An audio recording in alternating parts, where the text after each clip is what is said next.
Bharuch cyber crime પોલીસે રાજ્યવ્યાપી operation mule hunt 2.0 હેઠળ 2 આરોપીઓની ધરપકડ કરી છે. આ કાર્યવાહી સાયબર ગુનાઓમાં સામે ચાલી રહી છે. કૌભાંડમાં સંડોવાયેલા વધુ એક આરોપી હાલ ફરાર છે. તેની શોધખોળ ચાલુ છે.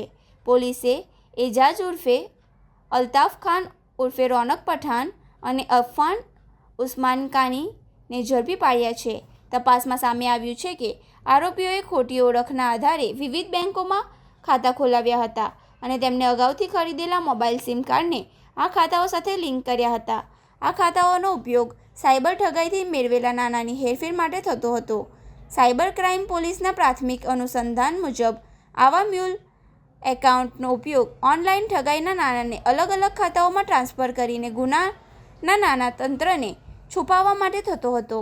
પોલીસે આરોપીઓ પાસેથી મળેલા ડિજિટલ પુરાવાના આધારે વધુ તપાસ હાથ ધરી છે.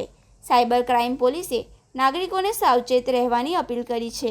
કોઈપણ વ્યક્તિએ પોતાનું બેંક ખાતું, ડેબિટ કાર્ડ, ચેકબુક કે મોબાઈલ સિમ અન્ય વ્યક્તિને ઉપયોગ માટે આપવું નહીં. પૈસાની લાલચમાં પોતાના દસ્તાવેજો કે બેન્કિંગ વિગતો અજાણ્યા વ્યક્તિઓ સાથે શેર ન કરવાની પણ સૂચના અપાઈ છે. આવા ખાતાઓનો ઉપયોગ સાયબર ગુનાખોરીમાં થતો હોય છે, જેનાથી ખાતાધારક પણ કાનૂની કાર્યવાહી હેઠળ આવી શકે છે. પોલીસે જણાવ્યું હતું કે સાયબર ગુનાનો ભોગ બનનાર અથવા શંકાસ્પદ ઓનલાઈન પ્રવૃત્તિ અંગે જાણ થતાં જ 1930 હેલ્પલાઇન અથવા નજીકના સાયબર ક્રાઇમ પોલીસ સ્ટેશનનો સંપર્ક કરવો જરૂરી છે.